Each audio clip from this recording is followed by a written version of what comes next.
मी बहुरूपी कलाकार भीमराव भगवान शेगर, गोडेगाव, तालुका नेवासा, जिल्हा अहमदनगर. बिनपगारी फुल अधिकारी, दगल पिटले का चालू घरी. बैलगाडीचा काचा पडल्या पडल्या, रेल्वेची हवा सोडली आणि परत आमच्या भिवणीला तुम्ही मिस कॉल मारले म्हणजे काय भानगडी. म्हणून सोडून देतोय. मी BSP होतो, आता PSI झालो. देशाचे संरक्षण माझ्याकडे आहे. पिस्तल सगळ्यात गोळा घरे. आरोपी खरड मी जागावर आहे. एक गोळी आली का 3 महिने सटाच बंद आहे. लोक पोहोच चालले बघा, लोकांना वेळ राहिला नाही. आता काय चाललं, TV, पिक्चर, नेट, मोबाईल ह्याच्यामुळं आमच्या बहुरूपीच्या पोटावर पाय पडायला असं आहे. आम्हाला जाणणारे कमी झाले आणि कलेच्या नजरेने बघणारे आता लोक कमी झाले.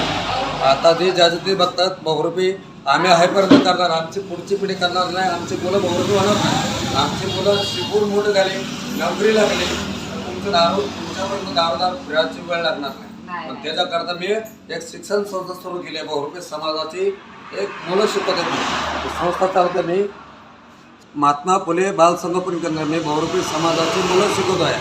कसं ह्याला 2019 पासून सुरू केलं, लॉकडाऊनपासून. ह्याला शासकीय अनुदान नाही. एकदा जर शासनाचं अनुदान मिळलं तर मला दारोदार भटकाची वेळ लागणार नाही. कसंही मुलं शिकून मोठे झाली, नोकरी लागली,